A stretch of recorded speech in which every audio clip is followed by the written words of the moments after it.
I got a complaint. What I call, we're kind of in the omni, so I'm not actively, Hey, legislature, session, opportunity for it's awful. state officials to regroup and get these headed in the right direction. And my objective is to travel to every significant city in Oklahoma.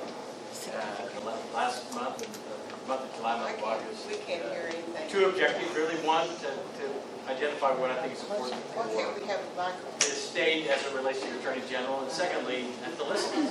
So at the end of my remarks, I'm going to listen. So I hope that if you have questions or if anything I've said is prompted, you let me know, because I'd love to do that. And I do apologize for being a few minutes late, because I got a great tour of the Strip Museum. I love museums. In Hominy, in my home, we have a little museum, and it's impactful. And what you've got going on over there is spectacular. Congratulations for those of you who supported me. I'm Gentner Drummond. I'm your Attorney General. Was elected in January. My background is I'm a seventh-generation Oklahoman.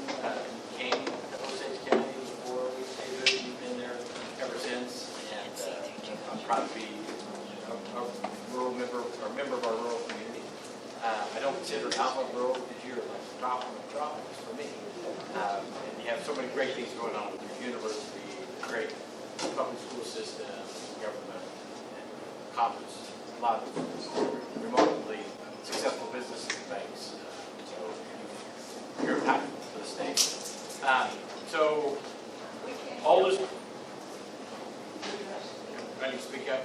Okay, I'll speak up a little more. I'm the oldest of 65 in my generation, and my grandfather sat me down when I was about 14. He said, son, you need to do two things. Nobody's going to do it. This is what you got to do. You need to serve in the military, and you need to serve our state. And as a 14-year-old, I was very impressionable. And so now as a grandfather of 5, I know exactly what he was doing. He was exploiting me. He knew if he convinced me to do that, I wouldn't, chase women too hard, wouldn't do drugs, wouldn't be a drummer. And I really have lived a life to qualify for those two things. So after Oklahoma State, I went to the military, went to flight school, flew F-15 fighter jets for the next 8 years, culminated in the Gulf War. Now I knew I was not cut out to be a career officer. Pilots, maybe about 1 out of 2 in the course of a career will be grounded one time. I was grounded 7 times. So I thought, well, maybe I'm pushing it a little bit. So I thought I should just live hard in the Air Force, have a great time. Little things like, I was deployed to upstate New York, and my flight leader had an emergency, and there I am, a wingman. I have all this gas, and I see Niagara Falls. I'm like, I should go practice ridge crossing. So as a fighter pilot, if you come in combat area and there's a hill that you just float over it, everybody's going to shoot at you. But what you do is you come and you roll on your back and you go over it upside down and you come back and go over it.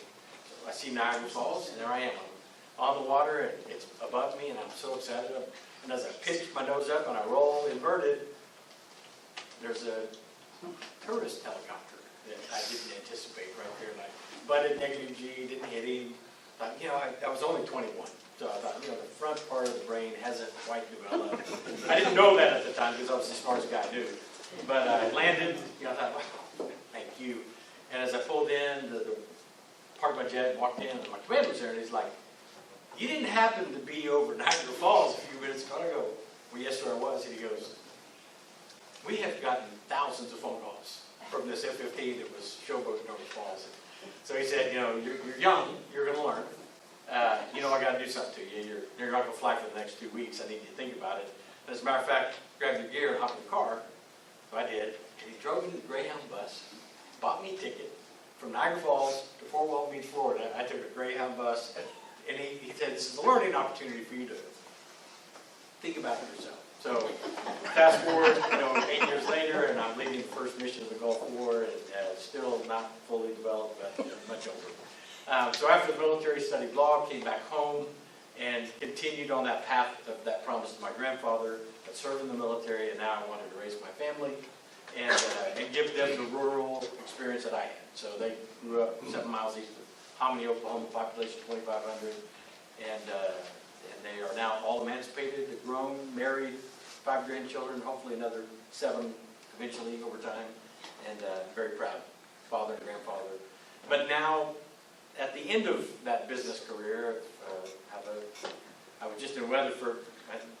Before I took office, my bank in Pawhuska acquired the bank in Weatherford, Morrison, Stillwater, Hinton. So, I've had a successful business career. I've had a successful law career as a former prosecutor and a 28-year complex trial attorney. And now it's time to give back. And I thought it was time in 2018. You good people in Woods County didn't think so. And I lost that race by 371 votes. But the guy that the majority of Oklahomans voted for had to resign later, and had met with the governor with an opportunity for him to appoint me. He said, "Gentner, I know you, you're strong-willed, I just have one requirement." I go, "Awesome, I can do that." He goes, "You just got to obey." I said, "Damn." That ain't going to work. And so I said, "You have to pick somebody who will obey," and he did. And I ran against him in a meeting. So thank you for your support in the 2022 campaign. And I'm so happy to be AG now. And so what you've observed is, I'm going to break down my remarks into really 3 buckets that I think are impactful to the state, and then close, and then truly want you to ask questions in any capacity. I will, for the most part, stay in my lane, and that's the rule of law and the enforcement of the law. I'm the chief legal officer, chief law enforcement officer of the state. And one of the areas that absolutely impacts Woods County and Alva is, the illegal marijuana grow, industry, basically. We've got honest, law-abiding, tax-paying people in the cannabis industry. All of my remarks are not related to them. They are good people. I didn't vote for the marijuana law. Remember, my grandfather, never did smoke pot. But it's law. And if you do it right, I'm here to support you. But it's those illegals. And when I took office, there were about 10,000 grow operations in Oklahoma. As of yesterday, there were 6,299. And I hope by the end of this calendar year, there's about 4,500. And then by the end of my term, we're down to about 1,000. And here's the comparable data. We've got, of this 6,299, we know empirically, without doubt, at least 3,000 of them are illegal. Now, this is what happened. We let the cannabis industry really help us write our rules, and we wrote them in a way that encouraged illegal behavior without knowing we were encouraging illegal behavior. But I'll give you just a few statistics. If you're a legal grower of marijuana, it costs you about $600 a pound to produce your marijuana. The market is $800 a pound. So there's a return of $200 per pound. If you're an illegal grower, your cost of production, because you don't have to comply with the law, and you don't pay taxes, and you don't do anything, you don't do your 941s, you're just illegal, your cost is $200 a pound. The black market is $1,200 a pound. So we have $1,000 per pound profit, which is what drives legal operators into the illegal zone. And we have limited resources in the state of Oklahoma. So we have the Oklahoma Bureau of Narcotics that has done a phenomenal job. Those guys are awesome. I love them. There's only so many of them. People like Senator Peterson recognize this deficiency and authorized statutory law that authorized me to build an organized crime task force inside the Attorney General's office to use the 140 lawyers that work for me with the 60 agents who work for me to collaborate with law enforcement. We just left Sheriff Briggs. We've got it. We're working on a memorandum of understanding where he identifies, or the electric company identifies, or the fire chief identifies the illegal grows, because those guys know. And then we, either with OBN as partners or without, we come in and partner with your chiefs of police and your deputy sheriffs, and we go out and we take out the illegal grows. We have that authority. We're going to do it. We have to do it. And then the wisdom of our legislators also have required bonding requirement. So if you're a traditional landowner in Woods County, you don't have to pay a bond because it's your property and you're not going to injure it. But if you're a guy that drove across the border in Colorado, across 412 and ended up in Alva and opened up a grow operation and you've not opened for 3 years, you have to post a bond now, $50,000. And that bond will be called by us if it's an illegal grow, we have to shut it down. And we need to rehabilitate it. everybody in this room is probably driven by a former grow operation where you've got the shutters flowing and the buildings are falling in, and you've got illegal electricity, you've got septic that's not properly plumbed, and it's an eyesore, it's an environmental hazard, things like that. So we will come in, I met with your judges before I came over here as well, to say, hey, when I bring in the civil forfeiture, we don't like that word, right? You know, if you're speeding, I shouldn't be able to stop you and take your vehicle, right? But if you're a Chinese nationalist committing crimes in Woods County, I'm going to take your property. They own 200,000 acres in Oklahoma. Chinese nationals own 200,000 acres. And that's against the law. So we need to repatriate that land, give it to the sheriff, let the judges not stop me. You know, they authorize, we comply with the law, we forfeit it back. The sheriff sells it, goes back on the tax rolls, the treasurer and the assessor are happy, and you good people can buy it and put it back into farming, ranching, commerce, and do the right thing. So that's huge for Oklahoma, and we are going to do everything possible, so much so that notwithstanding bomb threats and other threats on me, we're going to continue to do the right thing. And guys like John Howard, in fact, we continue to protect it, even in Woods County. So that's a big rock. And then another big rock that doesn't impact you directly, but it does impact you indirectly, and that is the Native American Oklahoma relationship.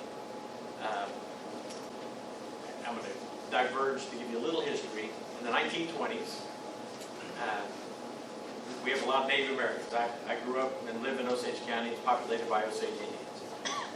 When Martin Scorsese is going to release a film in October called Killers of the Flower Moon, it's going to show that we in Oklahoma failed as law enforcement and as people. So we had men, corrupt men in Osage County that were marrying an Osage woman and then killing all of her collateral heirs and then killing her and taking all those head rights, which were worth about $45,000 a year in 1920. And so it's a very profitable enterprise to kill Indians. And our judiciary and our prosecutors were just turning a blind eye, not prosecuting, which is why the federal government came in to prosecute. And that group that came in to Oklahoma, into Osage County, were the nucleus that formed the FBI when they went back. So Oklahoma formed the FBI because we didn't protect Native Americans. So here we are, fast forward 100 years. Nobody has applied the laws in 100 years. The tribes were not as sophisticated as they are today, and they challenged those laws, and it resulted in a Supreme Court ruling that said, Oklahoma, you cannot prosecute members of a tribe, certain tribes that have certain rights. It's not migrated out to western Oklahoma. I've done a lot of research on the tribes that are in western Oklahoma. I don't think it will apply to you, but it applies to 5 civilized tribes, which are now called the 5 tribes, and it applies to about 8 tribes in Ottawa County, which is my home. And it will probably apply to a sprinkling of other tribes. What that means is we, the state of Oklahoma, can't go in and prosecute murder, rape, larceny, things like that against the Native American. It's a federal requirement. And the tribes can prosecute the misdemeanors and lesser felonies. And that's made the governor lose his mind. And Jefferson is a friend. I've represented him. We have a relationship of 25 years. We agree on 90% of all things. We are 180% opposite on this issue. The law says we must defer to the federal government. So if that's the requirement of the law, then what this Attorney General is doing is reaching out to the members of the tribal governments to say, we already do well, investigate, prosecute, incarcerate. You already do well, mental health, hospitalization, and healthcare. Let's partner. And so we're working on agreements with several of the tribes to partner and bring us back together on this issue. And we're failing at state level, but I'm 100% committed as your Attorney General to work out a protocol through which the tribes and I can reach an agreement that brings some common sense back to state government. And then the last big bucket, and it's a big bucket, and that is this concept of accountability, transparency, open meeting, open record, all these things that good government is. My mother always said, I don't care what you do, just don't do anything you're embarrassed to tell me. Pretty good rule, right? So I function as your Attorney General under that preamble. I'm not going to do anything that I'm afraid to have on the front page of Alva's newspaper, or Woodward's newspaper, or Enid's newspaper, or over here. My office is open, our records are open, we are accountable to you, the elected, those who elect us. What we have developed, a culture in Oklahoma over the last 4.5 years, is Oklahomans don't know, aren't informed, and should not be involved. And so we as a state have been making a lot of decisions behind closed doors, where we've been not doing requests for proposals to get the very best, the very least amount of money, where we've not been transparent with our contracting, with our functions, things like that. And that creates then a culture that, I don't want to say the word corrupt, it's not a corrupt culture, but it's a culture that bends rules and manipulates rules. And as a result, we are wasting millions of dollars. Some examples. It's not against the law to make money in Oklahoma. It is against the law to corrupt your invoices or your accounting or the way you treat state money to profit unreasonably.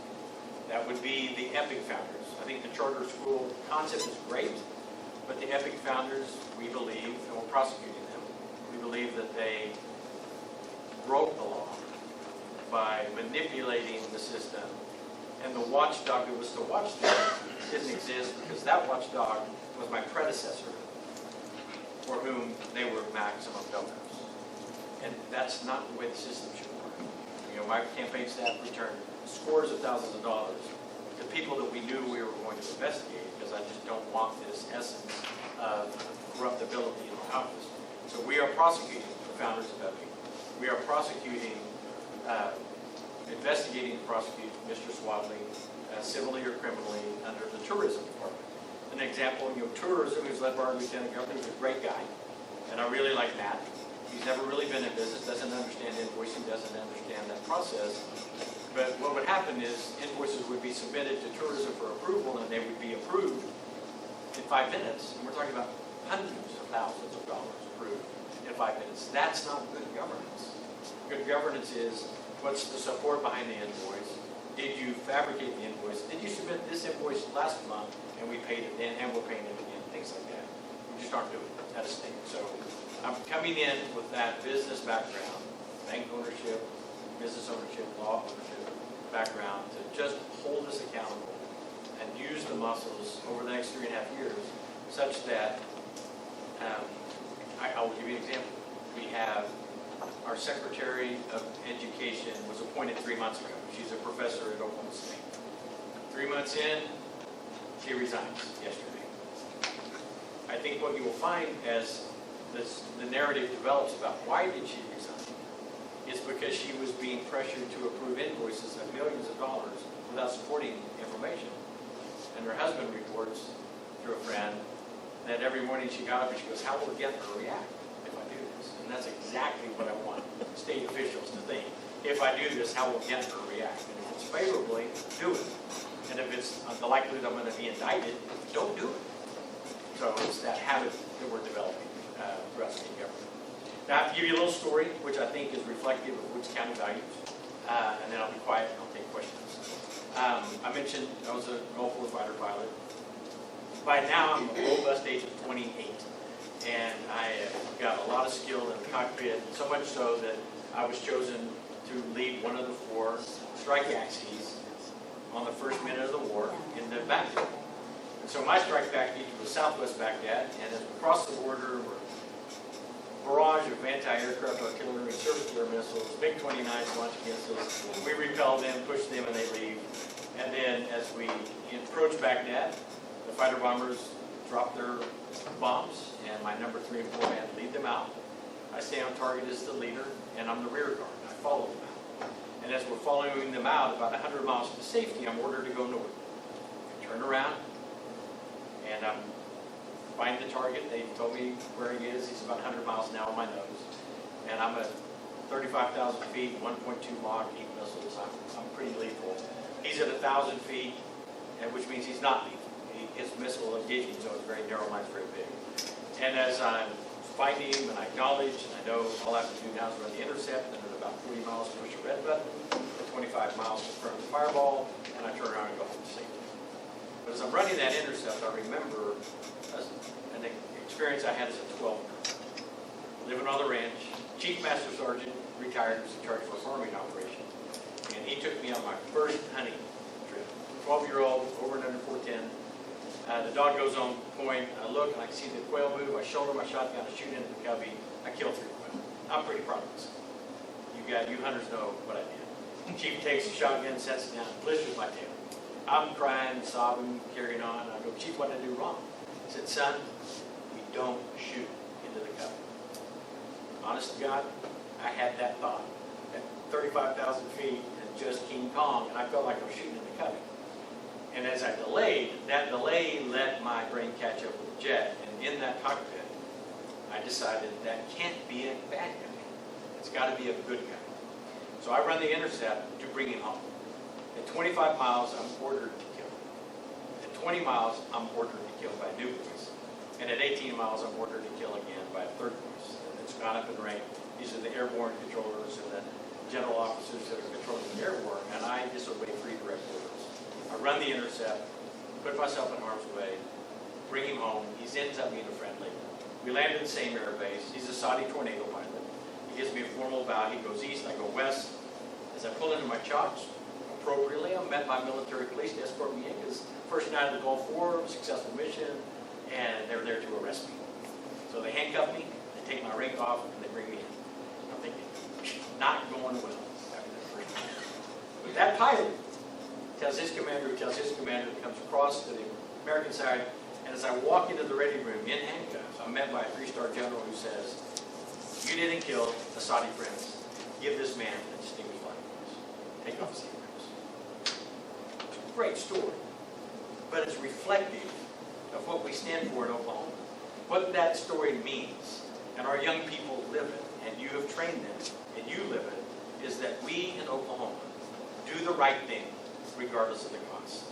And it is that culture that I aspire to bring to state government over the next 3.5 years is do the right thing regardless of the cost. Keep the people informed, be accountable, make yourself transparent, and do the right thing. And as that will be the model of my office as I continue as your Attorney General for the next 3.5 years. Thank you for your attention. I'm happy to answer questions. Yes, sir. And the president's report is saying follow the law, they do the right thing, and that's over, but follow the law is part of that too, isn't it? Yes, sir. And that is where I'll take that as a jumping off point. I'm a strong advocate for public education, and I'm staying in my lane as chief law enforcement. That's just a comment. I love public education. There is our statewide virtual charter school board. If you've been keeping up with the media, have passed.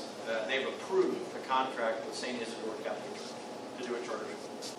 I'm a Christian. I would hazard to say probably 98% of us in this room would designate as Christians. I love Christian education. Don't have any problem with Christian education. There's 2 problems with this with the approval of the charter, and if we fund with state tax dollars in public school that's parochial. Here's the problem. 1, it violates the law. The first clause of the First Amendment of our Constitution says, government shall make no laws affecting religion. What's that mean? It's the establishment clause. It creates a separation between church and state. That's the law. Now, the practical side is, even though none of us here would disagree with funding a Christian school, if we do that, we already have an application pending now with the Satanic Temple. How many in the room want us to fund the Satanic Temple with your tax money? Probably not many. And then we also have fringe elements in the Muslim faith that believe in Sharia law. The day will come within this calendar year where a Muslim organization will seek a state charter to train only men, to subjugate women, to devalue females with our tax dollars. Is that what we want? Because if it's good for the Christian church, as a state, as a government, then it has to be good for everybody else. So I've asked the governor to tap the brake, be cautious, and I running down this path, and I promise that school board that we will no longer represent them. They have to go hire outside counsel because I will sue them as soon as that contract is signed. Because I have to preserve our freedom of religion, our freedom to worship God in the manner that we like. We left, there's Native Americans in the room. You guys were here first. The rest of us came, for the most part, from a different continent. A lot of the people who came from the European continent 7, 10, 15 generations ago did so because they didn't want to live in a theocracy. So you had to be Church of England if you're in England. You had to be Presbyterian or Church of Scotland if you're in Scotland. You had to be the Catholic Church if you're in Spain, right? And people said, hey, I want to worship God my way. And they fled to the colonies, and they populated North America. And that is ingrained in our DNA of freedom of religion. And I'm one who will promote that, notwithstanding people that say Drummond hates religion or Drummond's anti-religion. I'm the last guard. I'm protecting your faith. So, sorry, I took a little liberty on that. That put it back in my lane on the law. Yes, ma'am. Okay, so first of all, I'd like to thank you for being here. And I'd also like to thank you for not being one of the 19 attorney generals who signed the letter to President Biden saying that they have the right to go after women's medical products anywhere in the United States. That's it. And I have just a few questions to you. So the comment was about that there's an attorney general that want to have free access to women's health records. Medical records. Yeah, and I have the disability of being a lawyer. And I understand HIPAA. And HIPAA means you have privacy of your health records. It's not my business, it's your business. Now, if you commit a crime, I get it. But in the absence of a crime, you don't get it. Now, you've got this written down, it's scary. Okay, go ahead. I reserve the right to pivot back to education. So I just have a few questions. Okay. I'll start with these. On the marijuana growers, we have a cap on how many growers can be in the state. There's a cap, right? No. We're not? We have a moratorium on issuing licenses right now. Right, So right. I can start pushing them down. So, here's my question to you. Why do we not have a cap on how many plants a grower can grow? Yeah. Because even though we have this amount, X amount of growers, we've got these huge growers that can grow out. Let me jump in the middle of that. So the question was, why don't we cap growth? So we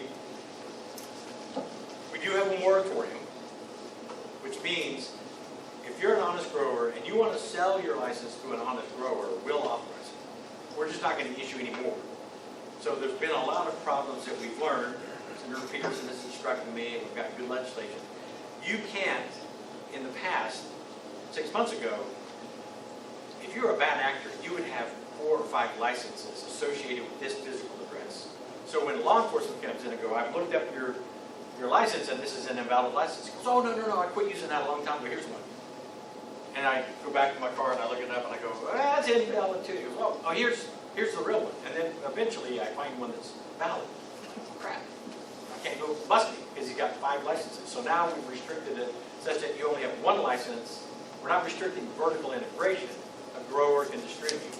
So we are saying 1 location, 1 license. Now, let me give you some empirical data. In the last 12 months, we have produced 27 million pounds of marijuana in Oklahoma. We have paid taxes on 7 million pounds of marijuana in Oklahoma. So 20 million pounds have not been paid taxes. And I'm telling you folks, that 20 million pounds has been in trucks going to New Mexico, to Los Angeles, to New York City, 20 million pounds produced. We know empirically that the 3 largest grow operations in Oklahoma supply enough cannabis for every medical card holder to consume 5 components of medical marijuana a day, 365 days a year. 3. Arkansas capped it at 5. So Arkansas has 5 grows. We have 6,299. So it's a disconnect, and I'm committed. We have to play by the rules, and the rules are no more, we're not issuing. Small growers. And there's a lot of small. Taking them out of the picture because they can't compete at all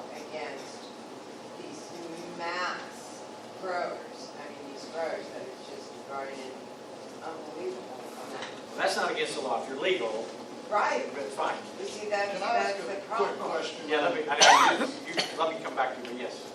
So, when OMMA came out, and they started a tagging system, seed to sale, how do we get such a deficiency from 20 million pounds Let me tell you how it happened. of So, non-trackable prior marijuana? to this legislative session, the only person who could go and inspect a grow operation was the Oklahoma Medical Marijuana Authority.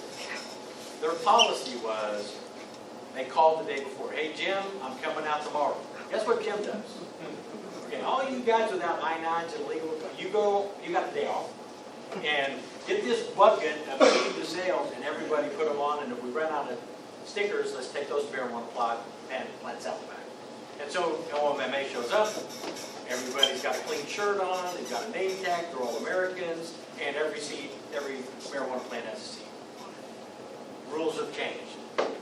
Now Oklahoma Bureau of Narcotics and the Oklahoma Attorney General's office can go in, no notice, and we've been doing that every day. So what you see happening, The fire marshals and we talk to the fire marshals because they know a lot. We talk to Rural Electric because they go, we just got a $2,700 electric bill paid in small bills, right? That's an indication that they're either a very wealthy individual who likes to collect cash or they're an illegal operator. So we've got lots of tools now, and we're forensically, strategically looking. So let me give you another data point. A lot of these syndicated Chinese operators don't know each other, right? But their upline and their upline to that know each other. So it's syndicated at this high level. So what we can do, come in with wiretaps and capturing phones and capturing computers, we can determine who's related. And then we go in simultaneously with OSBI and OMMA and OBN, and we hit them all at the same time. And what we did recently in the northwest corner of Oklahoma City, inside the city of Oklahoma City, we hit 7 locations simultaneously. At those 7 locations, we pulled $3.25 million of bills off the table, liberated 5 women from they're Chinese nationals, sex traffickers, and put 27 guys in prison. I mean, that's the effort that we now have with this coordination that the legislature permits. So it's serious business. It's going to take a lot of time. It's going to take dollars. It's going to take cooperation at every level of state government. Other questions? No, let me just give it a pause for anybody else. Sure. Okay. Oh, okay. So many parents and citizens are very concerned with the lack of effort by the Oklahoma State School Board and Ryan Walter's office to appropriately investigate and properly use the tools within his purview to remove teachers and teaching certifications from those teachers that have been accused of sex crimes against children. Right now, as I understand, there are over 200 open cases in the state school board, and they just lost their last investigator. This is a multi-pronged problem. OSBI comes out and does an investigation, and it gives it to the district attorney, and all of a sudden the case is stagnant. Well, let me address that. Let me finish because I'm almost done. The same kind of behavior happened in Shawnee, Oklahoma, and a coach was allowed to stay through 3 different superintendents until he was finally arrested, I think in 2021. And they had to drop several of the charges against this coach. So I'm a small government Republican, right? So decisions need to be made at the lowest level. You have a very competent, capable district attorney. Chris Boring is excellent. And he's a no BS prosecutor that if there's any shenanigans happening in his 5-county district, he will hold those people to task. You also have excellent superintendents out there who will not tolerate this kind of chicanery. But you're illustrating, and I can't confirm your 200 because I'm not aware of 200. But there are 2 or 3 occurrences where typically in the athletic program, very powerful. I mean, let's face it, rural Oklahoma, we rally around our football, basketball, baseball, track team. We rally around our teams. That's what is our DNA. And so in some of these communities, they're protected by the athletic director or by the school board or by the superintendent of schools. But it's incumbent on us not to just look for a crook behind every corner, because not everybody's bad. But if you have awareness of a crime being violated, you need to elevate that to your district attorney, who will do the right thing. The men and women that we have in Oklahoma as our district attorneys are 27 strong. They are remarkable, devoted public servants that will call balls and strikes just like I do, get after it. As it relates to the superintendent of schools, I cannot speak for him. He does a lot of things I don't understand. We don't agree on very much, but you guys voted for him. I didn't. Yeah. I did. All right, that's the rest of And the questions. lastly, I wanted to know what the status is regarding the misappropriation of funds for education. Right, so the question on the misappropriation of funds for public education. Specifically, the federal government gave Oklahoma $39 million based on our population base. Right, with California, it was probably 480 million, but we had 39 million. Governor Stitt gave $8 million in the previous administration. Superintendent of schools, Joy Hopmeister, administered those $8 million through her Department of Education appropriately. And the Department of Education, or Federal Department of Education, has come in and audited and given that $8 million a thumbs up. The $31 million that was passed down to a non-governmental entity, chaired by Mr. Walters, has no accounting. There's no reconciliation. We can, to the extent it was properly utilized, it was publicly finalized. So that is the source of 2 ongoing investigations for which I cannot elaborate. But they are being investigated. And as one who values public school and public education, I can promise you we will exhaust every resource to account for those funds. And if they are appropriately administered to the children that needed them, I will issue a report that tells you that. And I will say it was grossly mismanaged with no accounting, and these people should never be responsible for anything more than a pencil fund.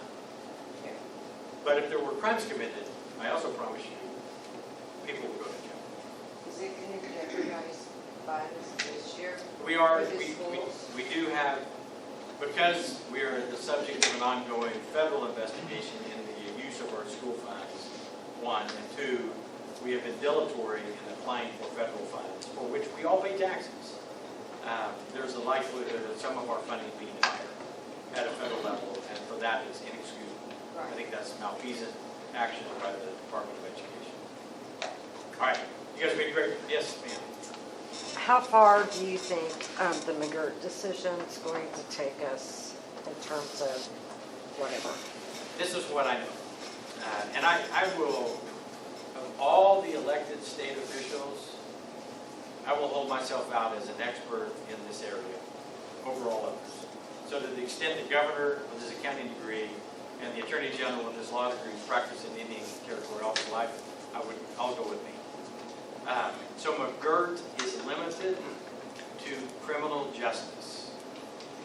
So if you're a Native American inside a tribe that has never been dissolved, if the reservation has remained intact, then you're going to be protected under McGirt. Now, the Supreme Court did say in its decision, it broadly defined Indian country as any jurisdiction that was not dissolved. So, for example, Osage County, the biggest county in the state, my county, the Osage Nation, the Osage Indians had that entire county as their reservation.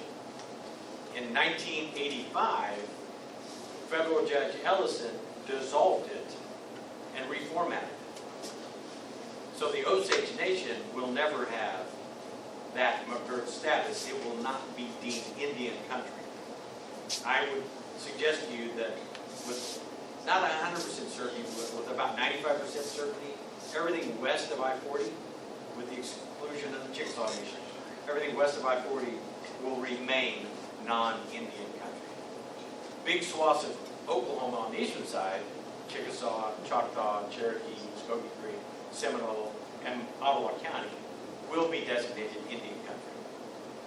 What that means is, if you're a Native American, working for a tribe, living in a reservation, you're not going to have to pay state income tax. And you never had to pay state income tax. Many of them do voluntarily. In the end, when it's adjudicated, they won't. That will not impact us that much. There's not that many people that are in Native American work for the tribes beyond the jurisdiction. But that's about the extent that it will affect. It won't affect the real estate. It won't affect tax bases. It won't affect any of those things. Now, on that note, I will pivot on compacting. So, we have 39 tribes in Oklahoma. If we said, hey, get out, take your money and leave, our gross domestic product would drop to below Nicaragua and Honduras. Right? Oklahoma, below Honduras. With them, we're competitive with nations in Europe, the state of Oklahoma. They're a huge economic machine. We tried to tax tribes in the 80s. And in 1991, the Supreme Court said the state of Oklahoma cannot tax a tribe. But you can enter into agreements by mutual consent. That's the basis of our compacting. So what we have in Oklahoma right now, we have gaming compacting, we have fishing and hunting compacting, tobacco compacting, and motor fuels compacting. There's a few others, but those are the big four. And those big four permit us to negotiate with our Native American partners and say, you want a franchise to sell tobacco, we would ordinarily tax you X amount of dollars per pack.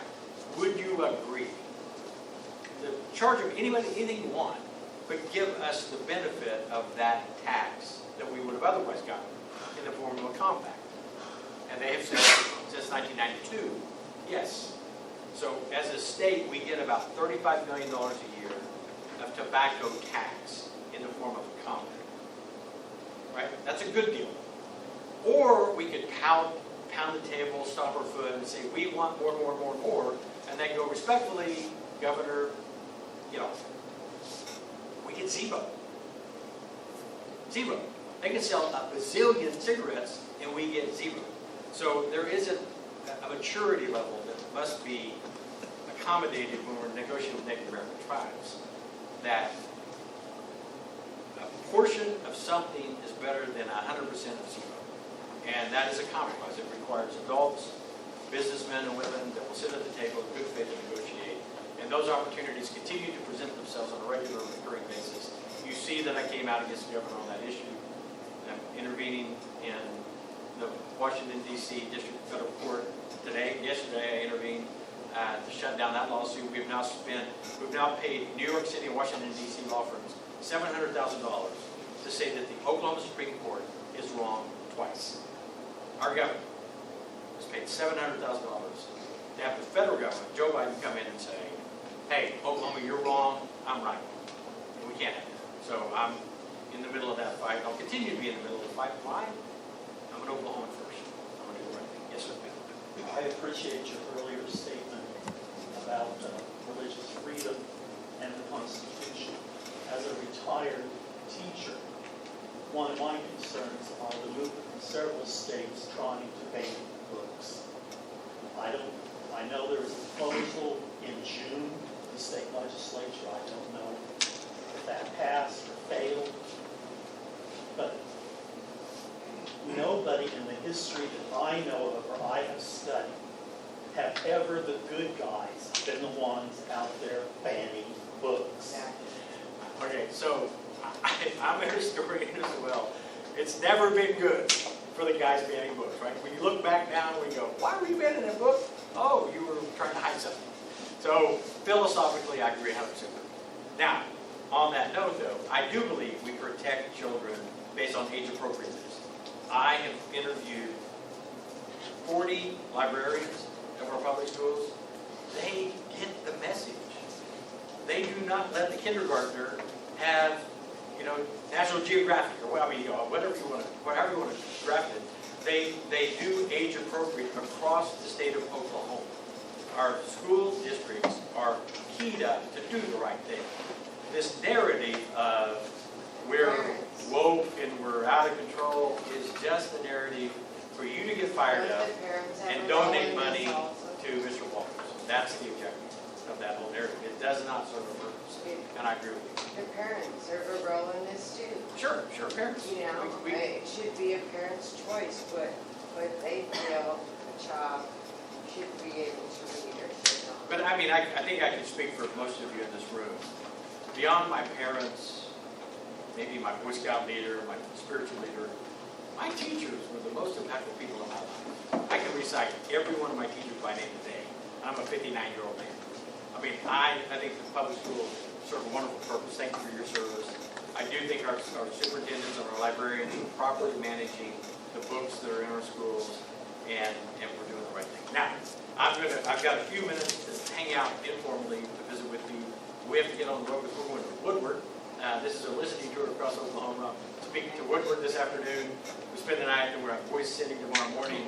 We've got Guyman on the way back. We'll wave to you as we drive to Alva tomorrow afternoon back to Rome.